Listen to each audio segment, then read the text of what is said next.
Inshuti bakunzi bakorari abakorera Yesu turabasubije cyane tunabasaba gukanda subscribe kuri YouTube channel yakorari abakorera Yesu. Turi kumwe rero na perezida wa korari abakorera Yesu wakwibwira abadukurikiye. Murakoze cyane, nitwa Rw'Imana Etienne, ndi umuyobozi wa korari abakorera Yesu n'ubundi nkuko bamaze kubivuga. Hanyuma ni korari ikorera umurimo w'Imana mu itorero rya ADEPR muri paruwasi ya Rukurazo, umudugudu wa Rukurazo niho dukorera umurimo w'Imana. Uyu munsi ni umunsi w'amateka, ni umunsi w'amashimwe kuri twebwe, twibukaho byinshi. Twibuka urugendo rw'ivugabutumwa uko Imana yabanye natwe kuva korari abakorera Yesu ibayeho kugeza uyu munsi. Rero ni amashimwe tugiye gusangira namwe kugira ngo tuvuge imbaraga z'Imana, tuvuge uburyo Imana yagiye ibana natwe mw'uru rugendo rw'ivugabutumwa.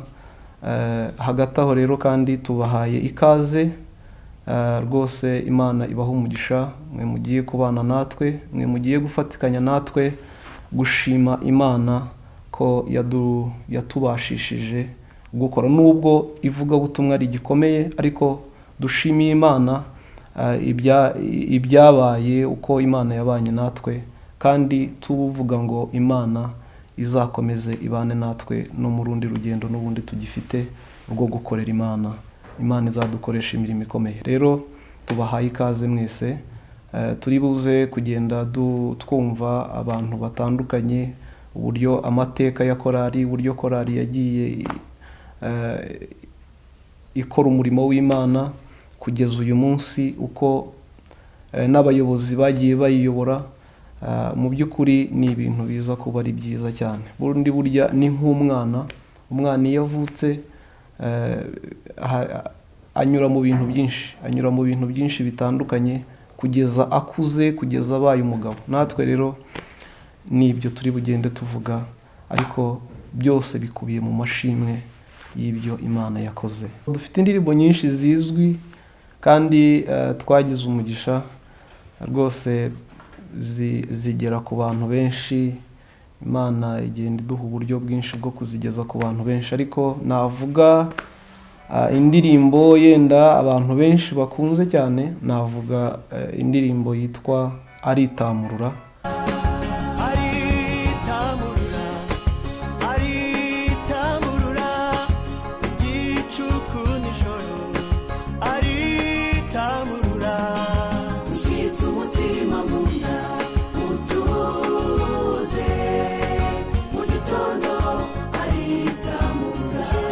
Nubwo n'izindi zizwi kandi zagiye zikundwa cyane, zifasha abantu batandukanye.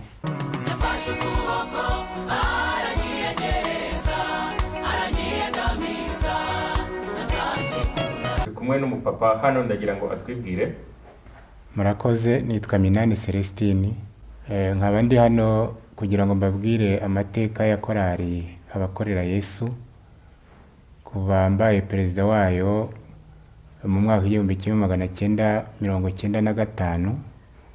nkaba narabaye perezida, ndi perezida wa kabiri, nagejeje mu 1997 kandi n'ubu ngubu niyo nkibarizwamo.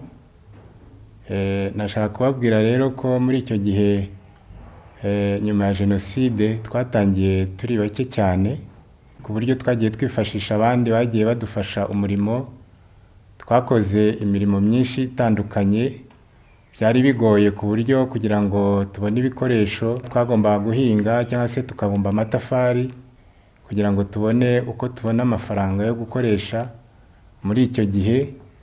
Indi mirimo twagiye dukora, twagiye tuvuga ubutumwa ahantu henshi, kandi ndibuka ko hari n'igikorwa twakoze cyo gusohora indirimbo, zarimo indirimbo yitwaga Guma mu Rwuri, hari benshi bayizi. Ibyabagoye cyane ni ibihe? Icyatugoraga cyane nuko nta butunzi icyo gihe twari dufite, abari bafite imirimo bari bakeya. Niyo mpamvu nyine twashatse uburyo twajya tubona amafaranga, dukora ubwo buryo bwo kubumbira abantu amatafari, cyangwa se tugakora ubwo buryo bwo gukora ubuhinzi, duhinga inyanya kugira ngo tubashe kubona amafaranga dukoresha mu mirimo ya korali. Murakoze cyane. Icyo gihe korali abakorera Yesu yakoreraga umurimo kuhe mudugudu? Korali abakorera Yesu yakoreraga umurimo ku mudugudu witwa Kimironko. Icyo gihe niho twakoreraga umurimo w'Imana. Hari muri paruwasi? Icyo gihe yari paruwasi Bibari, niyo yari korali ya mbere. Murakoze cyane. Yaje kugera mu rukurazo gute? Uko yaje kugera mu rukurazo, abayobozi b'umudugudu bagize igitekerezo cyo gufungura undi mudugudu, noneho bagira igitekerezo cyo gufata korali ya mbere abakorera Yesu. Turazamuka tujya mu rukurazo, dutangira nabwo bitugoye, ari uguhanga, urumva ko ari uguhanga byari nk'icyumba, ariko nabwo dukoresha imbaraga ku buryo aho hantu icyo cyumba aricyo cyaje kuba umudugudu wa rukurazo kugeza uyu munsi. Ubu ikaba ari paruwasi. Wagira inama ki abandi basaza, ndabona ukuzeho gake, wagira inama ki abandi basaza bumva bagize imyaka yagiye hejuru bakumva bataririmba?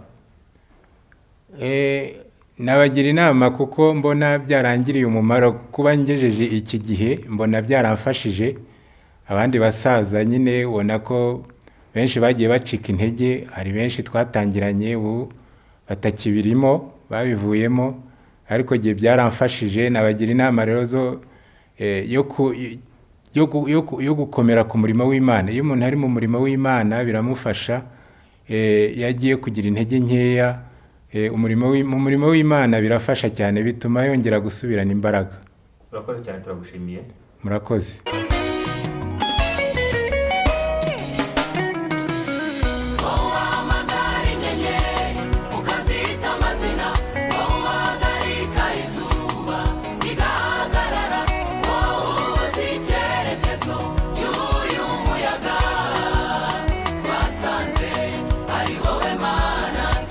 Urakoze cyane. Wakwibwira abadukurikiye? Murakoze. Nitwa Tumaze Robert, nkaba ndi umuyobozi wungirije muri korali abakorera Yesu, abanshinzwe n'iterambere, nkaba ndi n'umucuranzi muri iyo korali. Urakoze cyane kuvuga ku bintu by'iterambere. Mumaze kugera ku ki korali abakorera Yesu? Murakoze. Tumaze kugera kuri byinshi. Intego yacu ya mbere nka korali iba ari ivugabutumwa. Iterambere rero tumaze kugeraho, tumaze gukora alubumu 2 z'indirimbo. Ubu turi gutunganya n'indi ya 3. Twatangiye gukora nayo ko ari imishinga iri muri studio. Tukaba dufite izindi ndirimbo zigenda zitunganwa, tugenda dukomeza gukora. Muri make iryo terambere dufite, udashyizemo iryo ubuzima busanzwe naryo kuko rigiye ririmo, tugenda tubonera muri korali. Korali abakorera Yesu ifasha iki ku mudugudu? Murakoze. Korali abakorera Yesu mu mudugudu dukora byinshi, nkuko n'ubundi turi abakristo bahabarizwa, usibye inshingano n'ubundi umukristo wese aba agomba gukora. Nk'abaririmbyi tugira uruhare mu iterambere ry'umudugudu. Harimo inyubako, hari amafaranga atangwa mu nyubako, gusukura urusengero, yemwe no mu bikorwa bya buri munsi biganisha mu iterambere ry'umudugudu byerekeye amasengesho, ibiterane byose korali bigiramo uruhare. Iyo uvuze iterambere rya korali, cyane cyane nkamwe mushinzwe kuririmba, mbita numva ku micurangire. Ku bijyanye n'imicurangire wabivugaho iki? Ku micurangire ntabwo twasubiye inyuma, kuko muri iryo terambere nababwiraga dufite ibyuma bya muzika ari byo bidufasha, tukagira abacuranzi. Ibyo byose ni iterambere rya korali, kuko ntabwo dusigara inyuma muri muzike, mu bacuranzi, mu byuma bya muzika. Urumva kuko niba ari ibikorwa tugomba kugenda tugiramo innovation buri gihe, tugura ibyuma bigezweho. Muri make aho naho ntabwo twasigaye inyuma, kuko naho tubona tubifite abacuranzi, bande yuzuye byose, Imana kandi kagenda ibidufashamo. Ntabwo twavuga ku iterambere rya korali tutavuze iterambere ry'umuririmbyi ku giti cye. Ni iki korali abakorera Yesu ikora kugira ngo umuririmbyi yiririmbamo atere imbere? Ibyo korali ikora ni byinshi. Burya turi abantu batandukanye muri korali. haba harimo abafite akazi gatandukanye, harimo abikorera, harimo abakorera leta. Abo bantu rero iyo bahuje bose, guhuza ibitekerezo byabo bigenda bifasha abaririmbyi, kuko hari abagenda bava mu cyiciro kimwe bajya mu kindi, kandi biturutse kuba ari inama zigenda ziva muri korali. Usanga harimo sosiyete, harimo ibimina byinshi, ugasanga hari abavuye ku rwego rumwe bajya mu kurundi, kandi biturutse ko bari muri iyo korali. Shingiye ku mirimo myiza wakoze Mana, shingiye ku byakoze, ndahamya ko Imana yakwizerwa. Nk'uko mutubona turi korali abakorera Yesu, korali abakorera Yesu. Turifuza ko uyu munsi ni itariki twibutseho imyaka 29 korali abakorera Yesu imaze. Dufite amateka aryoshye cyane ya korali abakorera Yesu, ngira ngo muri kutureba turi kumwe n'abantu benshi mu bayoboye korali abakorera Yesu, mu bayibayemo kuva yatangira kugeza icyo gihe. Ni ibintu byinshi turabararika rero kugira ngo ntimube kure rwose, muze gukurikirana ibigiye kubera aha hantu. Turaza kubibwira amateka yose, haba mu miririmbire, haba mu iterambere, haba mu buyobozi, haba mu mibereho myiza y'abaririmbyi, ndetse haba no ku rwego rw'iterambere muri rusange, ndetse n'abanyarwanda nk'abantu batuye igihugu. Murakoze cyane rero, ntimuze kujya kure, kandi turaza kubasaba gukomeza gukurikirana aya mateka kuri YouTube channel ya korali abakorera Yesu, yitwa Abakorera Yesu Choir. Imana ibahe umugisha, murahishiwe, ntimujye kure, mube hafi. Turabakunda cyane, nk'uko mubizi turabakunda rwose. Dukunda abaterankunga bacu, dukunda abakristo bacu, dukunda abantu bose badukunda. Imana ibahe umugisha. Uyu munsi murahishiwe, muraza kubona ibintu byiza korali abakorera Yesu ibabikiye. Murakoze cyane.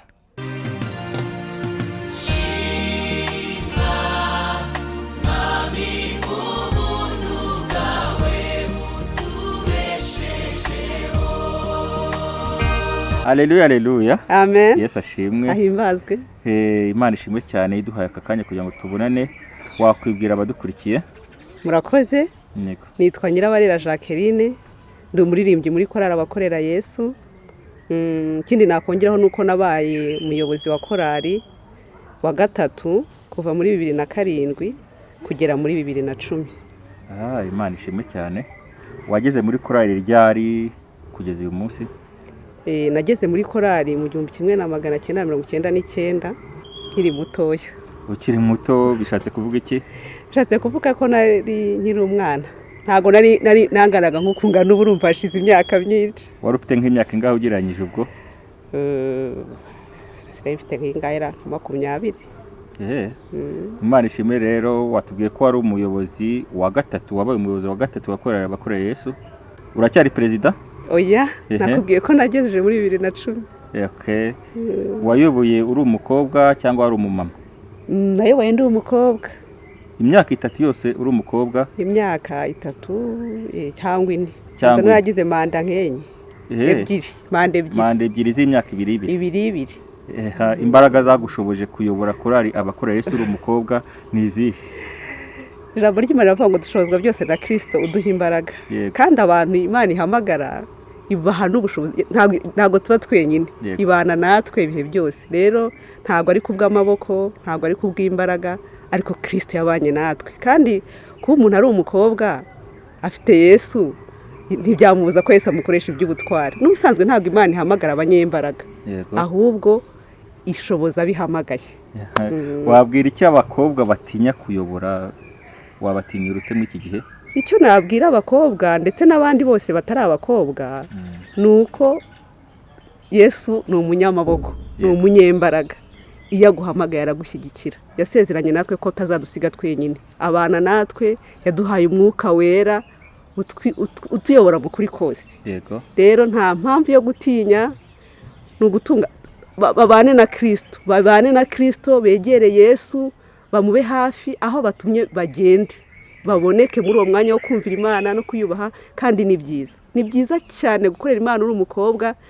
Ngenda shima Imana ko yampamagaye kandi ikangirira icyo cyizere. Imana ishimwe cyane. Hanyuma ngira ngo ubwo korali abakorera Yesu niwe nagufashije uri umukobwa, uva mu bukobwa ugera muri iki cyiciro urimo cyo kuba umubyeyi. Yego. ahubwo se tubwire imbaraga mwakoreshaga nka korali abakorera Yesu, kuko turi mu gihe cyo kwibuka isabukuru y'imyaka 29 korali abakorera Yesu imaze. Mu gihe cyawe wayoboyemo korali yageze kuki? Njye rero nyobora korali, ntangira kuyobora korali, twari dufite ikibazo cy'uko bari bamaze kutwiba ibyuma, nta cyuma na kimwe dusigaranye, kandi nyine ku muririmbyi kutagira ibyuma ni ikintu gikomeye, cyari kidukomereye.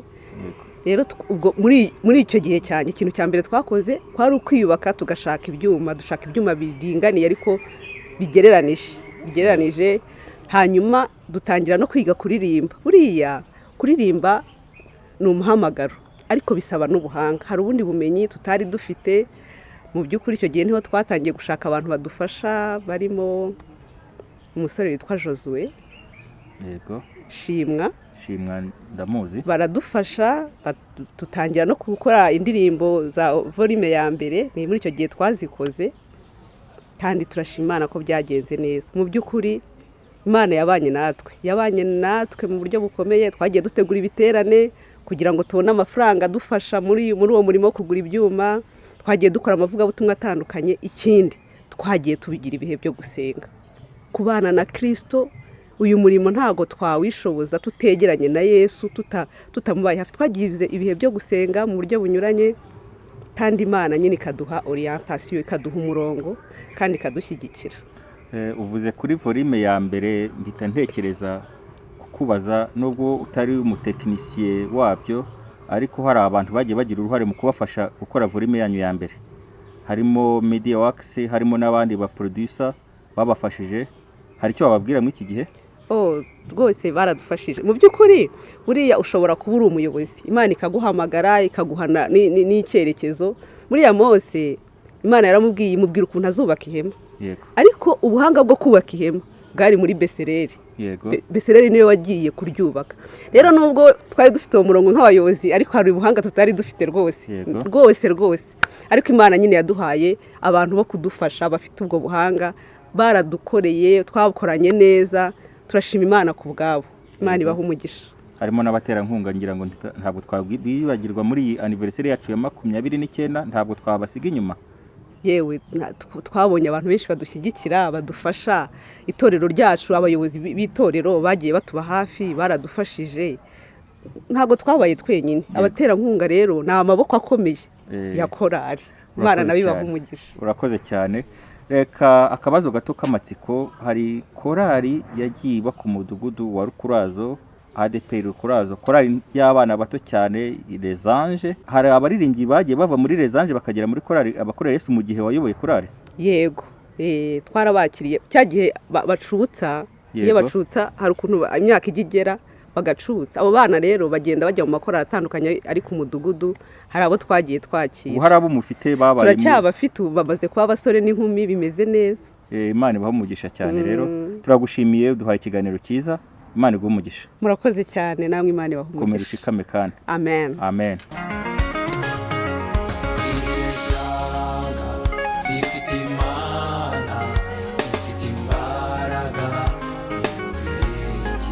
Ibwira abadukurikiye. Murakoze. Nitwa Mukakarasi Nadine, ndi umuririmbyi mikorera abakorera Yesu, ndi umumama w'abana 2, umutware we yitabye Imana. Waba warageze muri korali abakorera Yesu ryari? Natangiye korali abakorera Yesu, natangiranye nayo ari icyumba mu 1991. Yari taritwa korali abakorera Yesu? Yari korali y'icyumba. Yasengaga ite, yakoreraga he? Yasengeraga mu cyumba ikorera kwa Mpambara. Kwa Mpambara, uwo Mpambara ni muntu ki? Nawe yari umuririmbyi muri korali abakorera Yesu? Yari umukristo, akaba n'umuririmbyi muri korali y'icyumba. Aracyabaho? Aracyariho. Imana iguha umugisha. Tubwire, ndumva waratangiye kuba umuririmbyi ukiri umwana. Wari ufite nk'imyaka ingahe ugereranyije? Nari mfite nk'imyaka hafi ya 14 gutyo kuzamura. 14, none uracyari muri korali abakorera Yesu. Ni iki mu buzima bw'umwuka ndetse no mu buzima busanzwe korali abakorera Yesu yabarakumariye? Korali abakorera Yesu mbese navango nayigezemo ndi umwana mutoya, imbere umubyeyi irandera, mbese baramfashije mu buzima bwose busanzwe. Ndakura, mbese barananshye, bankorera ubukwe muri korali abakorera Yesu, ndashyingirwa, bankorera ubukwe. Bamaze kunkorera ubukwe nyine igihe cyageze umutware arataha turi muri korali abakorera Yesu na n'uyu munsi korali abakorera Yesu n'ababyeyi banjye harimo bakuru banjye harimo ba mama na papa mbese baramfashije mu bintu byose kandi na n'uyu munsi baracyamfasha. Hanyuma turi kwizihiza rero isabukuru y'imyaka 29 korali abakorera Yesu imaze. Niki wabwira abatwumva muri aya masaha? Cyo nabwira abatwumva nababwira yuko nabo bakunda Imana kandi bagakunda umurimo kuko muri korali ni byiza, korali irarera, korali ni umuryango, korali ni inshuti, korali n'abavandimwe, korali irafasha. Turagushimiye cyane abakozi. Imana igumugisha. Imana igumugisha murakoze.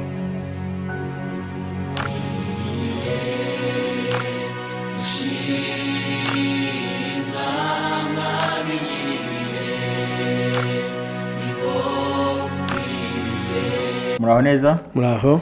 Mwakwibwira abadukurikiye? Njyewe nitwa Mwarimu Birasa Jean Paul. Nkaba rero ndi umwe mu bayobozi bayobora umudugudu wa Rukuraza ADPR. Ndi umuvugabutumwa.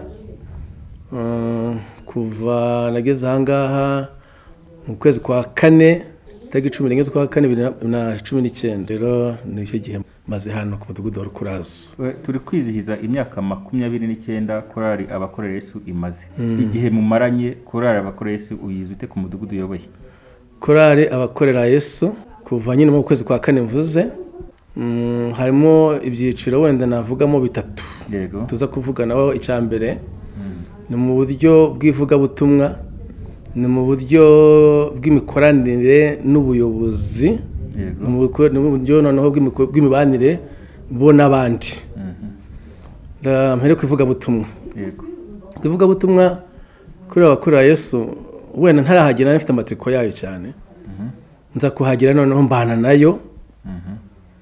Ari masengesho twarabanye ariko cyane cyane nza gusanga ari korali idasanzwe kuko mu midugudu n'inyewe 11 ariko naje gusanga iyi korali ari korali ikunzwe. Korali ikunzwe ihamagarwa igihe cyose ndetse ku buryo nkatwe nk'ubuyobozi byatunaniye kubijera. Kubera inzandiko nyinshi zitandukanye babahamagara haba mu ntara noneho muri interieur mu mujyi wa Kigali ho zabaga ari ku wa gatandatu no ku cyumweru. Ariko hari kimwe nabashimiye icyambere nta kwijujuta nta kwinuba. Mu gihe ndimo korali yo yatezanaga ibintu by'amananiza wayitumiraho twagiye nyobora bakazana ngo umuzane ibyuma mamodoka tubaterera ibyuma nibashyiraho amafaranga naya abakorera Yesu icyo kintu nabakorera Yesu niryo zina. Niryo zina nta mananiza bahita bavuga ati d'accord tugashyiraho bakabatumira turi mu bihe by'ubwitange bukomeye cyane bagahita bavuga ati tuzanakorera ubwitange kandi tuzanasohoka. Ukayibirwa ahantu bavanye amafaranga yo guteza amatike twakoze amasoroti abirata mu mwezi birakurikiranye. Hari nka soroti nibuka twakoreye Rwamagana ihita ikurikirana na soroti twakoreye Rusizi kandi mara y'imisi 3. Izo soroti twazikoze dufite n'indi mirimo ku mudugudu nta cyahagaze kandi none bakavayo bakaza gakorana n'amaparuwasi yacu mu mujyi wa Kigali. Ndibuka bagiye muri za paruwasi zacu zituranye ahangaha ni nyinshi ntabwo umuntu yazebara. Za Kimura bagiyeyo, za Kabeza bagiyeyo, bagiye za Rukiri, Kinyinya, hose bajyagayo kandi bafite n'andi masoroti yo mu ntara ariko ntibinube. Icyo kintu rero nicyo mbaza kubashimira kuko nabakorera Yesu koko. Ikindi ni mu buryo bw'imiririmbire yabo barafite igikundiro kuko ntabwo umuntu yagutumira udafite icyo wamubonyemo. Icyo kintu rero cyatumaga bashakwa kugira ngo bagire ikintu babajyana babashyira twebwe ku mudugudu. Yego. Imidugudu nagiye nyobora wasangaga abakristo batishimira amakorali yabo cyangwa se bakabatereka ntacyo niko ari korali zacu ariko iwacu Rukuraza korali haguruka igiye kuririmba abakristo bose bagahaguruka ukagira ngo bafite abashyitsi. Icyo kintu nacyo ni ikintu twabonye kandi mukuri twabashimira cyane.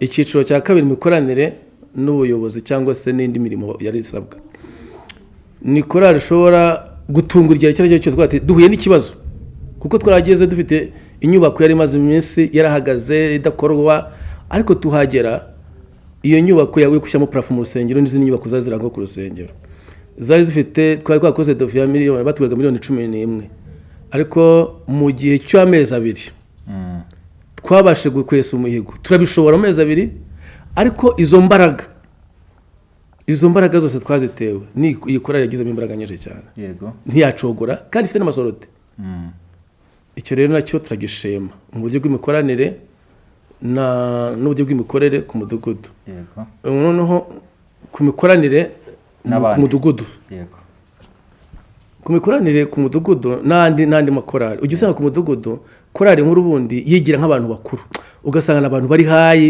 ugasanga n'abantu mbese banabigendera ariko ukurikije uko bakagombye kuba bari nuko bagombye kuba bitwara kwa kundi ujya ubona abantu maze kwamamara usanga ari ukuntu yitwara no ku mudugudu ntabwo twari kubashobora njyewe nanzi ko utazana bashobora ariko kubayobora barayoboreka cyane ariko bitewe biturutse kuri komite barayoboreka cyane ikindi ujya usanga hagati y'amakorali hari amakimbirane iwacu nta makimbirane kabona n'ubwo wenda winjiragamo ugasanga wenda byashoboka ariko kora korali yaberekaga ubukuru ikabafasha ikamanura amakorali yose neza ugasanga babanye neza ariko bitewe n'abakuru babo ari bo korali abakorera Yesu icyo kintu rero izo nzego kare 3 mu kuri nizo nabonye kandi mbona bazitwayemo neza niyo mpamvu ubona bise imihigo niyo mpamvu Imana ikomeza kubashyira igikundiro niyo mpamvu kugeza uyu munsi aho bageze ari ahantu bwabo kuko igikundiro bafite ku Mana Imana ibazamura. Urakoze cyane ndagira ngo ntarakurekura tubwire ubutumwa watanga ku yandi makorali ndetse n'abaterankunga ba korali abakorera Yesu by'umwihariko.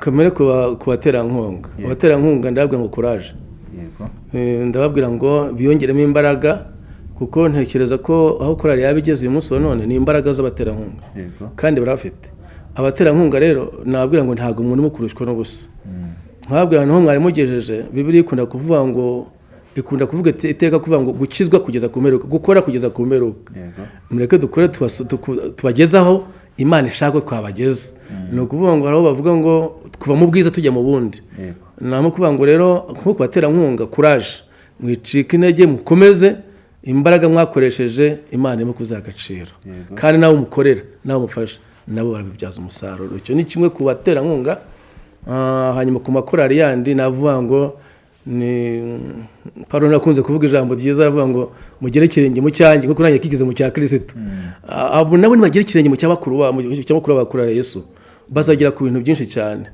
ajya ku bintu byinshi cyane kuko nabonye ikintu Imana igikunda kuzamukiraho cyane ni ikintu cyitwa guca bugufi guca bugufi kugirana kubana n'abandi bose amahoro ni ikintu kibyara umusaruro ku Mana nkumva rero mu ubwo buryo aricyo kintu bazibandaho cyane hari icyo ntavuze ariko ni rusange cyitwa gusenga gusenga bakunde gusenga kuko ndibuka mwagiye mugira n'ibyiciro byinshi bitandukanye mu byo gusenga mugahaguruka mukajya ahandi mukitarura ingo mukajya gusenga tamasengesho maremare ubwo nabwo ni uburyo bwiza bukuza abakozi Uwiteka Imana yacu Imana ikomeye Imana ifite ubutwari Imana ifite ubushobozi turagushimira Mana kubw'umurimo wawe mwiza umurimo wawe watangije muri no korali abakorera Yesu muri iki gihe cyose bamaze bakora umurimo w'Imana kuri mudugudu ndagushimiye wakomeje kubana nabo ndagushimira ko wakomeje kubashyigikira Paulo Hurunani cya Filipe aravuga ngo yatangije umurimo mwiza muri twe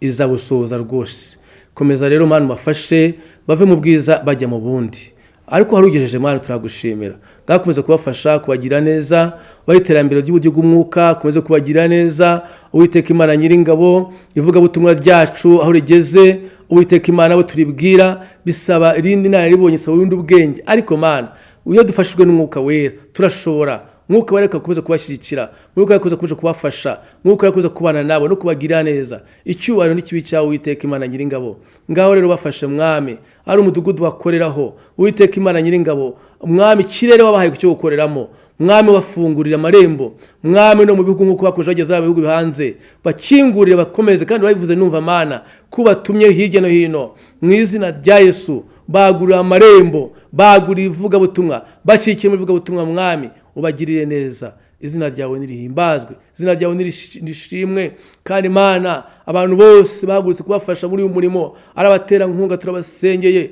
kugira ngo Uwiteka Imana uyu murimo bakoze bahabwe umugisha n'Uwiteka kumeze kubagirira neza umuririmbyi ku giti cy'abakorera Yesu no sengeye kugira ngo mwami buri muntu wese umugire ubwiza umushyiramo, ugire izindi mbaraga umushyiramo, ayiterambere kuwiteka nabonye nabyo ubikora kandi ukigaragaza. Ndagushimiye rero Yesu, komeza kwigaragaza, komeza kwihesha icyubahiro mu izina ryawe ryera Yesu, amen. uri Imana ihambaye mu byaremwe byose, ntawe uhwanye nawe. wakwibwira abadukurikiye? Yego, murakoze cyane. Nitwa Rukundo Justin, nkaba ndi umugabo, ndubatse, mfite umugore, ndi umuririmbyi muri korali abakorera Yesu, nshinzwe imiririmbire, benshi muzi nka dirija. murakoze cyane. uri dirija uri umwe cyangwa mufitiye itsinda mufatanya kuyobora korali abakorera Yesu mu miririmbire? Ntabwo ndi njyenyine, dufite itsinda rinini ry'abayobozi dufatikanyije kuyobora imiririmbire muri korali. hanyuma watubwiye ko ufite itsinda rinini, ubahuza gute kugira ngo mwese mushobore korali ibashe gusohora indirimbo ive aho yahimbiwe isohoke ijye ku mugaragaro, bigenda bite? Icyo dukora, turicara tugahuriza hamwe ibitekerezo, kuko iyo abantu bari kumwe mu rugendo ntibaganire nta kintu na kimwe bageraho. Ubwo rero turicara nk'abayobozi tugahuriza hamwe ibitekerezo. Muri korali dushinzwe kuyobora Imana yaduhaye, dufitemo ibyiciro bitatu korali yubakiyeho kugira ngo imiririmbire dufite irusheho kugenda neza. Icyiciro dufite cya mbere ni icyiciro cy'abacuranzi. Twagize amahirwe n'umugisha tugira abacuranzi, hanyuma tugira n'icyiciro cya komisiyo ishinzwe gutunganya imiririmbire ya korali n'indirimbo zayo, hanyuma tukagira na korali muri rusange. Ibi byose rero dufatikanyiriza hamwe kubihuriza hamwe, tukungurana ibitekerezo, tugasenga Imana ikaduha imbaraga zo kubasha kubitunganya. indirimbo yitwa Aritamurura, watwibutsa ijwi ryayo? Ku bacuranzi ni indirimbo iri muri note yitwa do diyeze. Hanyuma ku baririmbyi muri rusange baravuga ngo ab'imitima itinya nituze, ab'imitima ihagaze niyururuke, abari bananiwe nimukomere, nubwo mubona bwije bugiye gucya. Aritamurura, aritamurura mu gicuku nijoro, aritamurura mushyitse umutima mu nda, mutuze mu gitondo aritamurura. Amen, amen. Murakoze cyane, murakoze cyane. Imana iguhe umugisha. Murakoze namwe. Amen.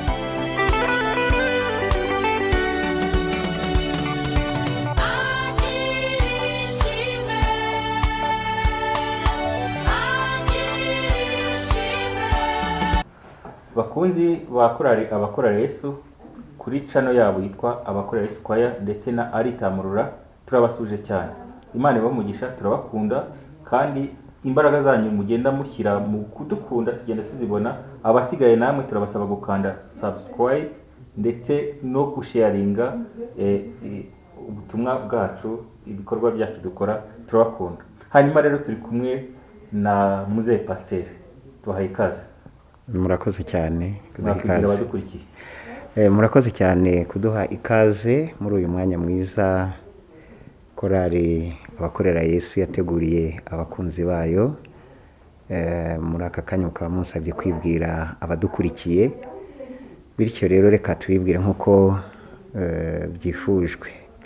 Nitwa Pasteur Ngerageze Innocent, nkaba ndi umupapa, birumvikana, mfite umugore n'abana 8. Imana yaduhaye umugisha, turabakunda. Murakoze cyane. Turi kwizihiza isabukuru y'imyaka 29 korali abakorera Yesu imaze. Abakorera Yesu urabazi ni bantu ki? Ese wababayemo cyangwa wabamuterankunga wabo? Murakoze cyane. Nibyo koko twatangiriye muri icyo cyumba cya Kimironko dusenga Imana. Twari abakristo b'itoro rya ADPR Remera. Hanyuma nyuma gatoya korali imaze gukura, yari korali yaho ya mbere ya Kimironko, hanyuma biza kuba umudugudu, tuza kugira umugisha, paruwase ya Remera nabwo yari itaraba paruwase, yari umudugudu wayoborwaga na Pasiteri Zigirumugabe Antoine. Haza kubaho inama rero bemeza neza ko Kimironko ibaye umudugudu, ariko ukaba ari umudugudu wa Remera. Nyuma yaho gatoya nibwo umurimo wakomeje bibaho muri ubwo buryo, umudugudu wa Kimironko muri paruwase ya Remera. Ijambo ry'Imana ryatubwiye mu gihe nk'icyo ngicyo ko umuntu nakorera Yesu azamukurikira kandi aho aba akaba ari naho azaba. Twabonye neza ko korali yatugiriye umumaro ukomeye cyane. Muri uko kuba muri korali abakorera Yesu twahamenyeye gusenga, twamenyera ivugabutumwa, twamenyera ibyo kungurana no gufashanya no kubakana no kubana bugufi nk'abaririmbyi. Aho rero byatuviriyemo ingaruka nziza, Imana igenda iduteza iyo ntambwe. Bityo rero twaje bamwe muri twebwe babaye abadiyakoni, twasengiye ku budiyakoni, harimo jyewe, harimo Ntambara Benoit, harimo Minani Celestine, harimo Bantambara Jean Damascene, harimo ba Nadine n'abandi ntarimo kwibuka. Naho ngaho urumva ko deja twari tumaze gutera iyo ntambwe. Imana yaduteje intambwe turi muri iyo korali abakorera Yesu. Hanyuma kandi ikindi cyakozwe nuko muri korali abakorera Yesu nagiriwe ubuntu nza kurobanurwa, urumva nkumva mwarimu. Nyuma yaho ndobanirwa kuba umukuru w'itorero, umupasitori, guhera icyo gihe kugeza n'uyu munsi wa none ndi mu murimo w'Imana. Harimo Ntambara Benoit, we nawe yabaye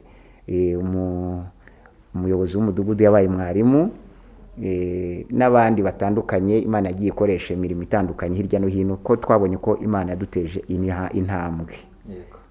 Dusoza kuri iyi sabukuru y'imyaka 29, ni iki wabwira abakristo bandi muri rusange ndetse n'abaririmbyi bakorera abakoresha by'umwihariko? Murakoze cyane. Kuri iyi sabukuru y'imyaka 29 korali abakorera Yesu imaze, mu by'ukuri nabanza kubashimira Imana imirimo itangaje yagiye ikora, ariko ni no mu rwego rwo kurarikira benshi gukunda umurimo w'Imana. Korali abakorera Yesu Imana imaze kuduhamagara ndetse kaduteza uwo mwete wo gukunda umurimo wayo. Twabonye ko gukorera Imana nta gihombo kirimo. Gukorera Imana birimo inyungu nyinshi cyane, cyane ko dufitemo inyungu z'uyu munsi n'iz'ejo hazaza, kuko no mu ijuru dufite ingororano. Bityo rero nakumbuza abantu benshi bagiriwe ubuntu bwo kuba mu makorali, gukomeza umurimo w'Imana Imana yabahamagariye, bagakomeza bakaririmbira Imana. Kandi by'umwihariko muri korali abakorera Yesu nta muntu utakwifuza kuyiririmbamo, nubwo atari bose babona yendo ubwo buryo cyangwa se ubwo bushobozi cyangwa se uwo mwanya, ariko umuntu wese namwifuriza kuririmba muri korali, kuko korali irungura, korali irafasha, korali irubaka, korali umuntu ayirindirwamo nk'umurimo w'Imana. Imana ihamagarira abakozi bayo.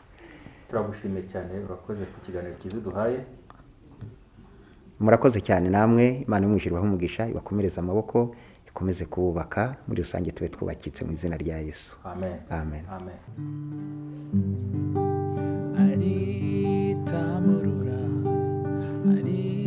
Aritamurura mu gicuku nijoro, aritamurura ushyitse umutima muda mutuze, mu gitondo aritamurura. Murakoze cyane. Murakoze. Muraho neza Virgile? Muraho neza. Amakuru ni meza. Mwakubwira abadukurikiye? Nitwa Iradukunda Virgile, nkaba ndi umuririmbyi muri korali abakorera Yesu. Isengera muri paruwasi ya Rukurazo, umudugudu wa Rukurazo. Murakoze cyane Virgile. uwakureba ubona uri umuntu ukiri umusore cyane. Watangiye kuririmba muri korali abakorera Yesu ryari? Natangiye kuririmba muri korali abakorera Yesu muri 2011. Ngusanganye gitari, waje muri korali abakorera Yesu uzi gucuranga? Oya. Naje muri korali abakorera Yesu nkiri umwana mutoya, ngifite imyaka 11 nzamo, hanyuma banyigisha gucuranga, niho namenyeye gucuranga. Mbere yuko ujya mu bakorera Yesu nta handi hantu wari wigize uririmba? Oya, naririmbaga muri korali y'abana yo ku rusengero ariko ntabwo nacurangaga. Korali y'abana yabo yitwa gute? Yitwaga Rezanje Munezero. Mu mwaririmbanye muri korali Rezanje, hari abandi muririmbana muri korali abakorera Yesu? Yego, barimo. Nka bande wibuka amazina yabo? Harimo umwe witwa Fidel, undi yitwa Peter na Robert. Robert. Witwa Robert. Ndabyibuka na Pacifique ngira ngo. Na Pacifique nawe twayarimbanaga. Yego. Hanyuma kuba mwaravuye muri korali Rezanje mukajya muri korali yitwa abakorera Yesu, muvuye muri korali mu cyiciro cy'abana mukajya muri korali y'abantu bakuru, byabamariye iki? Ku giti cyawe byakumariye iki? Ku giti cyanjye byaramfashije, nakuze mu buryo bw'umwuka, niga kubana n'abantu bakuru, imico yanjye nanjye irahinduka nkajya nitwa nk'abantu bakuru, biramfasha menya no gucuranga, biri mu bintu byamfashije cyane. Ubusanzwe muri korali abakorera Yesu ucuranga iki gikoresho mu bikoresho byose bibamo? Bakorera Yesu ncuranga ingoma, nizo nkunda cyane, nizo ncuranga. Zimwe z'amaboko cyangwa zimwe bakoresha n'amaguru? Ni zimwe bakoresha n'amaguru. Usibye wowe, ese hari umubyeyi wawe uririmba muri korali abakorera Yesu? Yego, mama wanjye turayirimbana, na mama ubyara mama wanjye ugariye mukecuru nawe turayirimbana. Ni byiza cyane kuriba muri korali y'abantu bakuru. Wagira inama ki ababyeyi ndetse n'abana babo kubatoza umurimo mwiza nk'uyu wo kuririmba muri korali y'abantu bakuru, cyane cyane nka korali abakorera Yesu? Gutoza abana cyane cyane kubafata bakajya muri korali abakorera Yesu, nuko korali abakorera Yesu ikunda abana cyane kandi irabafata ikabatoza gukunda Imana, ikabatoza gukunda gusenga, ikabatoza uko bagomba kwitwara, ikabatoza ikinyabupfura aho baba hari hose bakamenya uko bagomba kwitwara. Biri mu bintu byiza nashishikariza n'ababyeyi b'abana turi mu rugero rumwe yuko bakaza naho tugafatanya umurimo w'Imana. Waba warigiye muri korali abakorera Yesu wiga mu wa kangahe? Ubu ngubu ugeze mu wa kangahe? Nagiye muri korali abakorera Yesu niga mu wa 4 primaire, ubu ngubu narangije amashuri yisumbuye, ubu ngiye gutangira university. Imana ishimwe cyane. Amen. Kandi turagushimiye ikiganiro cyiza uduhaye. Imana iguhe umugisha. Murakoze cyane. Amen. Amen.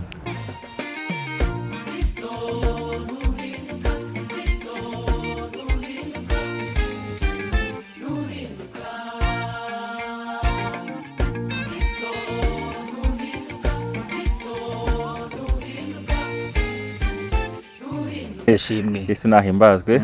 Wakwibwira abadukurikiye? Nitwa Irakoze Janvier. Yego. Ndi umuririmbyi muri korali abakorera Yesu. Usibye kuba umuririmbyi nta kindi kintu ukora muri korali abakorera Yesu? Muri iyo korali ndi umuyobozi ushinzwe imibereho myiza y'abaririmbyi. Urakoze cyane kungeza ku mibereho myiza y'abaririmbyi. Gira icyo tubwira ku mibereho myiza ya korali abakorera Yesu muri iki gihe ubu uri umuyobozi? Murakoze.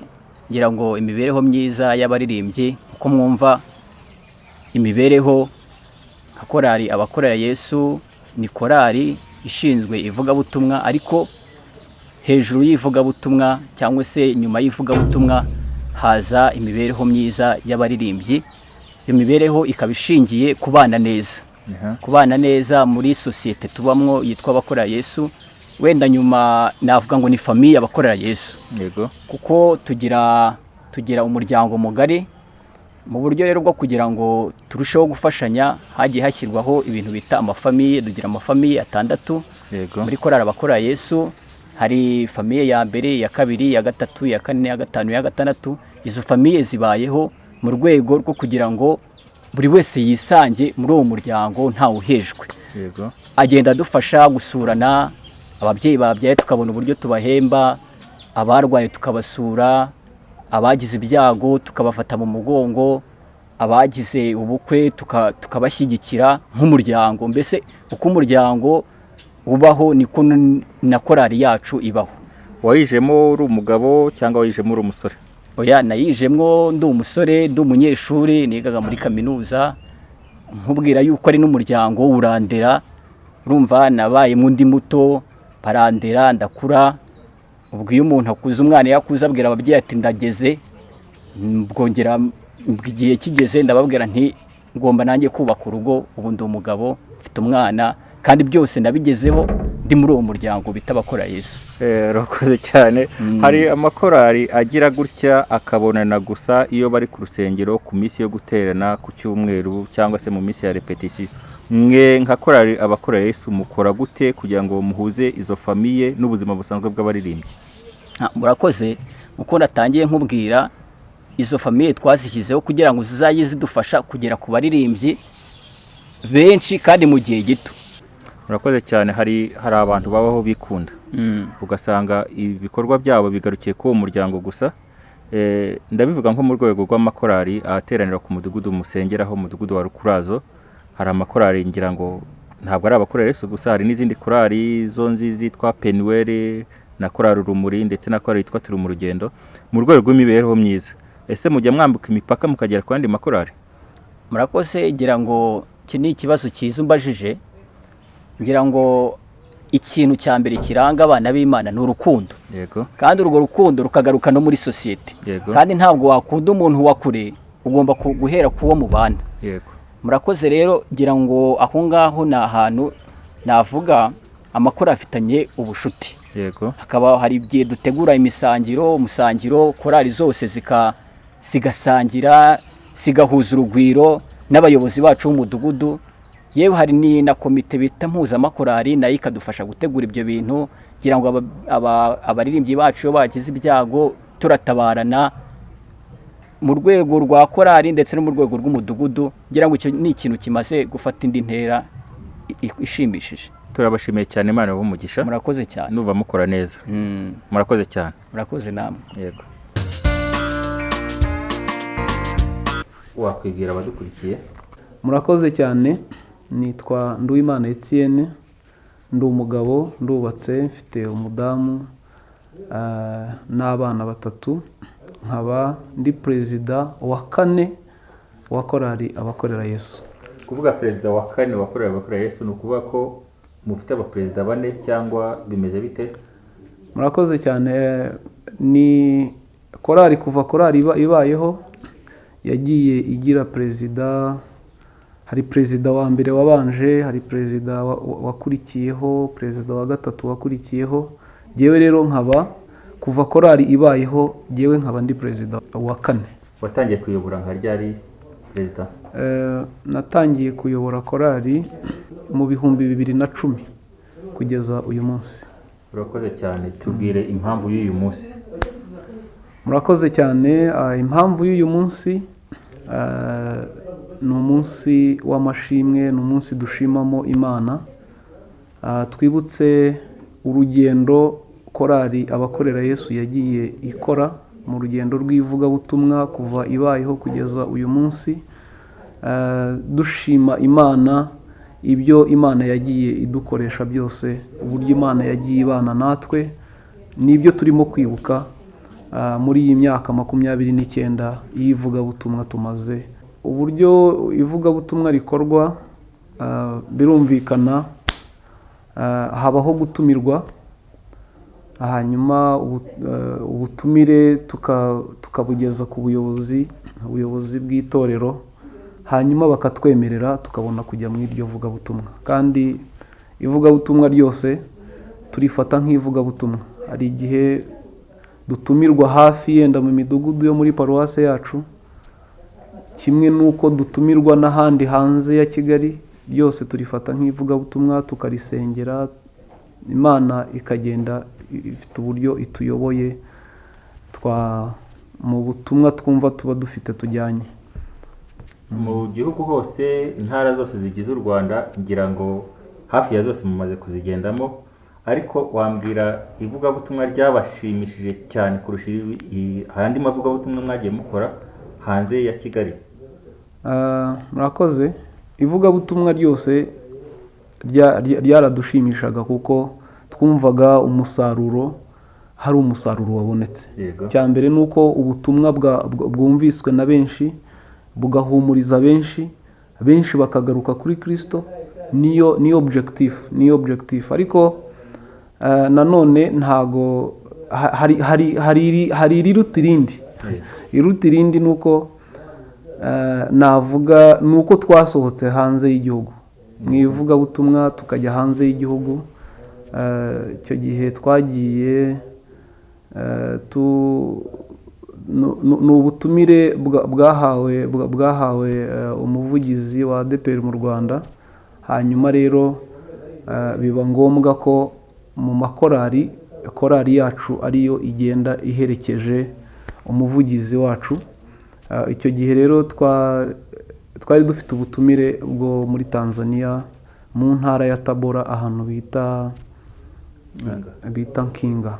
Yego, iryo ni ryo vugabutumwa navuga twigiyemo byinshi. Ryari ivugabutumwa ry'iminsi 5, iminsi 5. Urumva rero hanze y'igihugu mu rurimi abantu batumva, muririmba mu Kinyarwanda, ukabona abantu barafashijwe, ukabona abantu barakize, ukabona indwara zirakize, ibitangaza birakoretse, ari Ikinyarwanda nabo batumva. Urumva rero ni ikintu cyashimishije imitima yacu, twumva ko Imana ishobora kugukiza atari uko wumva, ahubwo Imana yo ifite uburyo ibigenza. Korali abakorera Yesu, Imana ishimwe ko yatwise abakorera Yesu. Burya bajya bavuga ngo izina ni ryo muntu. Mu by'ukuri ni korali yagiye ikora irangwa n'ibikorwa. Icyo gihe korali abakorera Yesu yari ku mudugudu wa Kimironko, ariko biba ngombwa ko itorero rishaka kuvuna undi mudugudu ari wo wa Rukurazo. Icyo gihe rero boherejeyo korali abakorera Yesu. Icyo gihe kugira ngo ubone ikibanza, nubwo cyaguraga make, ariko amafaranga icyo gihe yari afite agaciro kayo icyo gihe, ariko biba ngombwa ko habura amafaranga. Korali amafaranga yari yarakuye mu matafari, yari yarabumbishije, ibumbisha amatafari kugira ngo ibone ibikoresho. Mu nyanya biharikaga bagahinga inyanya kugira ngo babone ibi bikoresho bya muzika. Ibyo byose amafaranga yavuyemo aho ngaho, ibikoresho byavuyemo, baravuze ati nta kundi, reka tubigurishe hanyuma tubone ahantu ho gusengera. Nuko rero korali abakorera Yesu yigomwe ibiciro. Ngira ngo ikintu abaririmbyi bakunda ikintu cyitwa igikoresho cyabo, kugira ngo rero ukikureho ugitange ni ikintu kiba kigoye, ariko Imana ishimwe ko uwo mutima yawuduhaye. Hanyuma ibikoresho biragurishwa, tugura ikibanza aricyo ubu ngubu uyu munsi adusengeramo cya Rukurazo. Ukiri kuri ibyo, watubwira imikoranire ya korali abakorera Yesu n'ubuyobozi bw'itorero muri rusange? Murakoze cyane. Ni imikoranire ya korali cyangwa se ubuyobozi bwa korali n'umudugudu cyangwa se na paruwasi muri rusange yagiye iba myiza. Nicyo kintu twitonderaga cyane. Twashakaga uburyo bwose twabana neza n'ubuyobozi, tukumvira ubuyobozi icyo badusabye tukakibaha byose, ku buryo twagendanaga neza, tukabagisha inama, bakatugira inama, bikadufasha natwe kugira ngo tubashe kubaka neza umurimo w'Imana. Ivugabutumwa twakoraga ntabwo rero byigeraga bituvuna, kuko twabanaga neza n'ubuyobozi, si muri paruwasi gusa, ndetse no mu gihugu, kuko iyo badutumiraga, kuko twakundaga gutumirwa kenshi n'uyu munsi, ariko ntago bigeraga batubwira ngo turanze, kuko imibanire yacu yari myiza. Rero ivugabutumwa ryose twararikoraga kandi rikagenda neza. Murakoze. Hanze y'urusengero musengeramo rwa ADEPR Rukurazo, ni ibihe bikorwa mukora byakora ivugabutumwa biciye mu bikorwa bifatika? Murakoze cyane. Ibikorwa dukora by'ivugabutumwa hanze ni ibikorwa byinshi bitandukanye. Hari ibikorwa dukora navuga buri mwaka, igikorwa cyo gusura abarwayi kwa muganga. Dusura abarwayi tukabagemurira, tukabasengera gutyo. Hanyuma ndetse hari n'igikorwa twigeze gukora cyo gufasha abantu n'ubundi batishoboye, dukorana n'inzego za leta. Baduha abantu batishoboye, hanyuma tubagurira ibikoresho byo kudoda. Abantu bazi kudoda ndetse n'abatari bazi kudoda twabigishije, twarabishyuriye ku buryo bamenye kudoda, ubu ngubu bakaba barimo kwikorera bameze neza. Ubu korali abakorera Yesu imaze imyaka 29.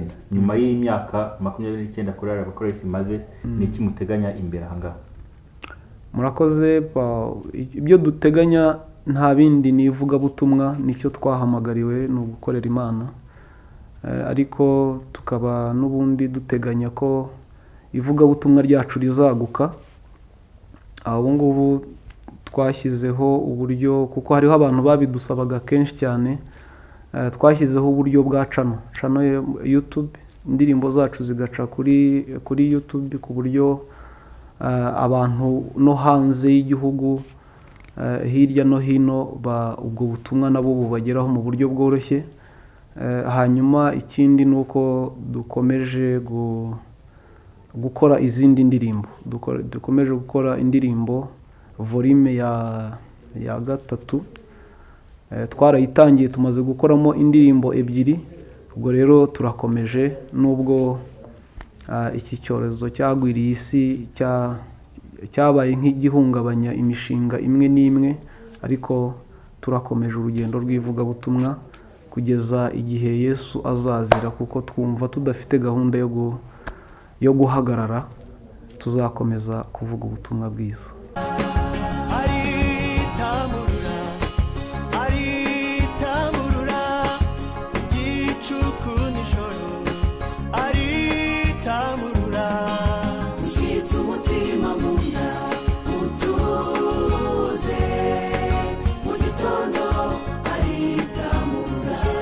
Kuko iki gikorwa tujya gutangira iri vugabutumwa, yewe mba perezida, nasanze hari umushinga wa audio yari yaramaze gutegurwa. Hanyuma ndawukomeza n'abo twari turi kumwe. Hanyuma nshimire cyane umuntu witwa Karasira Steven niwe muntu wadutinyuye, aravuga ngo mwabishobora. Iryo jambo rero mwabishobora twarigendeyeho, koko twumva ko bishoboka. Hanyuma ikindi navuga, yahise aduhuza n'umuntu bita Josué nawe tumugiriraho umugisha cyane. Adufasha gutegura izi indirimbo, ariyo volume ya mbere yitwa Aritamurura.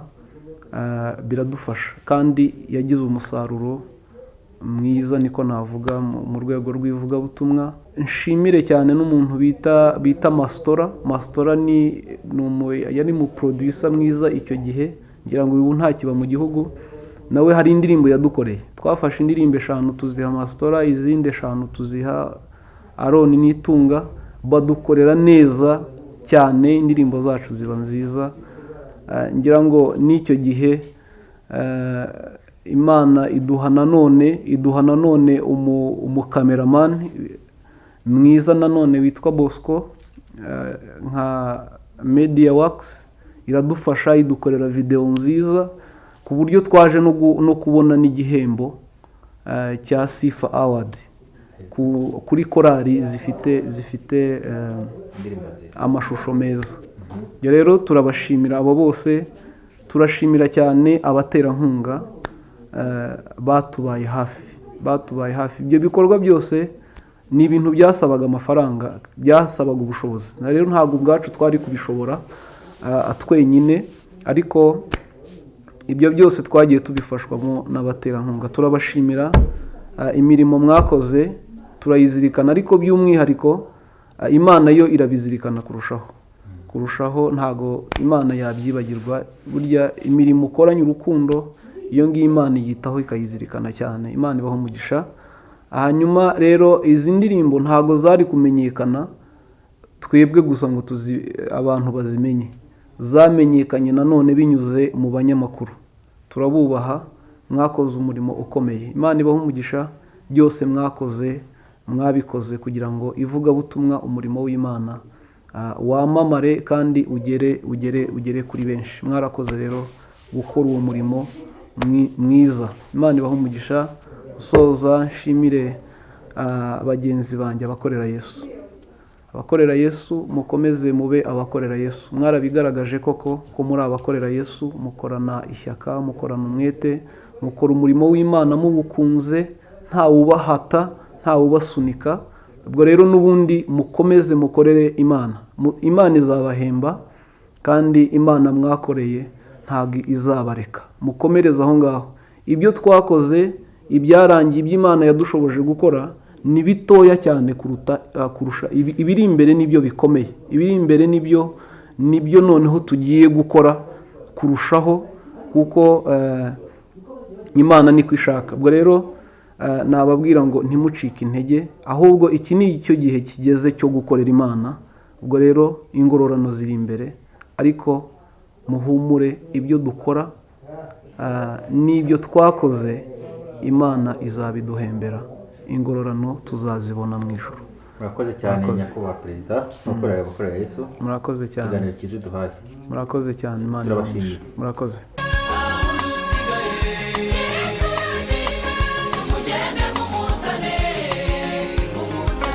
Bakunzi abakorera Yesu ndetse na channel yacu ya YouTube abakorera Yesu kwaya na Aritamura TV, turabasuje cyane. Uyu munsi tubafitiye ibyiza byinshi kuko twasuye umuryango, twasuye famiye ya perezida w'abaterankunga abakorera Yesu. Turabashishikariza kuza gukurikiranira hafi ikiganiro twagiranye, kandi ikiganiro kiza kuba kiryoshye cyane, tugaragariza byinshi kuri korali abakorera Yesu. Mwibaza ni byinshi umuntu yavuga cyane mu buryo bw'ivugabutumwa, bahakoresheje uburyo bw'indirimbo. Korali abakorera Yesu ni korali ifite amateka maremare ukurikije igihe yavukiye, igihe yatangiriye umurimo. Ariko kuri ubu muri uyu mwaka wa 2021 ari intera nini cyane y'imyaka twakwishimira mu buryo bw'iterambere rya korali abakorera Yesu. Twabivuga mu buryo bubiri. Uburyo bwa mbere ni uburyo bujyanye n'intumbero yo kuvuga ubutumwa mu buryo bw'indirimbo ndetse no kwamamaza ubutumwa bwiza. Ni korali yagiye ibonekamo indirimbo nziza zahembuye benshi, ndetse ku mugabane wa Afurika, i Burayi n'ahandi hose. Bityo rero tukaba twishimira ibyo bikorwa byiza by'ivugabutumwa byo gukora umurimo w'Imana. Ubundi buryo bwa kabiri ni mu buryo bw'iterambere. Uburyo bw'iterambere harimo iterambere ryo mu mwuka mu baririmbyi nyirizina, n'uburyo bw'iterambere mu buryo bw'umubiri. Ubona abantu bagiye bakuriramo, bagiye bagira impano mu buryo bw'umwuka bw'imiririmbire. Abana bakuriramo ukabona bafite akazoza keza kajyanye n'iterambere ry'umwuka. N'abandi bakuze rero twagiye tubonamo havukamo abapasiteri n'abandi bakozi b'Imana bagiye batandukanye. Mu buryo bw'iterambere rero rijyanye no mu buryo bw'umubiri, hari ab'Imana yagiye igirira neza n'ubu tukiri kumwe nabo, usanga ari nabo baterankunga cyane batuba hafi. Twakwishimira rero ibintu byinshi. Nka korali, ku ruhande rwa korali narwo hari iterambere ryagezeho, hari ukugura ibyuma bya muzika, hari n'ibindi bateganyaga imbere twashakaga tuzafatanya nabo n'abandi baterankunga bari hirya no hino bashaka kwagura mu buryo bubinjiriza amafaranga butashingiye mu bikorwa bisanzwe. Numva rero twakwishimira intambwe nini imaze kugerwaho. Murakoze. Usanze muri kumwe n'umufasha wanyu ku bijyanye n'urugendo rw'abakorera Yesu, hari icyo yabivugaho nawe? Amazina yanjye nitwa Kayitesi Vestine. Ku bijyanye n'urugendo rw'abakorera Yesu navugaho gato, ntabwo ari kanini cyane bitewe n'uko nabagezemo mu mwaka wa 2016, ariko ni itsinda cyangwa se ni korali nziza nabonyemo Imana, twayigiraho byinshi ku bijyanye n'umurimo w'Imana. Bakora umurimo w'Imana batiganda. Ni korali nabonye ikorera Imana ititaye ku bushobozi bafite, ahubwo bakorera Imana bijyanye n'izina ryabo, koko bazi uwo bakorera uwo ari we. Ni korali igaragaramo kwitanga mu buryo butandukanye, haba hagati yabo muri bo cyangwa se no mu buryo bwagutse hirya ya korali gato, naho usanga ibikorwa by'abaririmbyi b'abakorera Yesu bihagera, kubera ko bazi icyo bakorera, bazi uwo bakiriye, bazi icyo bazahembwa nyuma y'ubu buzima. Nabigiyeho byinshi byiza kandi bigikomeje. Ni korali ubona ifite intumbero itari hafi hano, ahubwo uko ibihe bigenda bihita bizaguka kandi bizagira benshi akamaro, haba ku bana tubyara ndetse n'abandi bazagenda batuzamo bashya. Korali abakorera Yesu ni korali nziza cyane, uwavuga ibyayo byatwara igihe kinini, ariko muri make ni korali rwose ubona ko ifite intumbero nziza mu gihe kizaza. Baterankunga bakorera Yesu dukora mu buryo, hari uburyo buziguye n'ubutaziguye.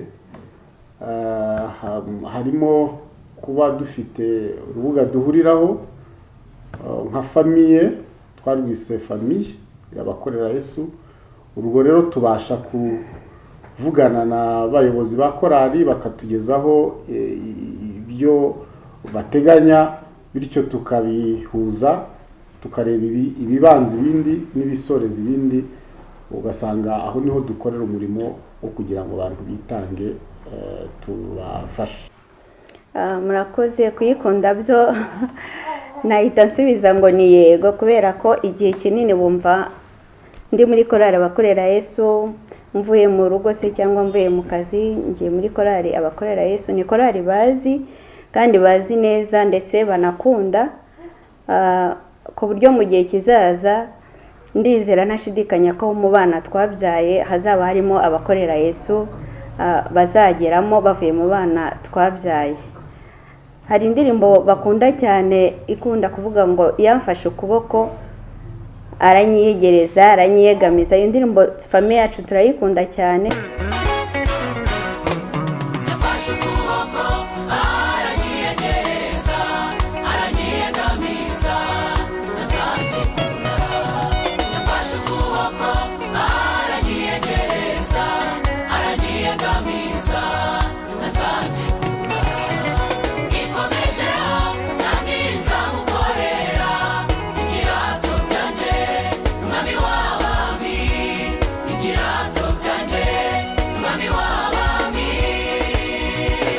Kuko ni indirimbo ijya idusubizamo imbaraga. Nunze mu by'umufasha wanjye, abana nk'umuryango wo ukunda abakorera Yesu muri rusange, ukunda Imana, ukunda gukora umurimo w'Imana, ariko iyo bageze kuri korali abakorera Yesu byatumye tubagurira ibyuma bya muzika.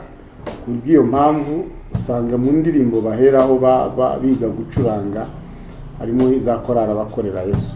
Iyo rero ni kimwe mu ntumbero nabo ubwabo biyumvamo korali bakanayikunda. Ikibazo wari ubajije kijyanye n'uko ubutumwa twagenera abandi, twabakangurira gukora umurimo w'Imana mu buryo bw'indirimbo. ni umurimo wagutse. Harimo ubwabyo kuruhura mu buryo bw'umubiri, hari ubwabyo kuruhuka mu buryo bw'umubiri, ariko hari n'ubundi buhembura ubugingo abihebye.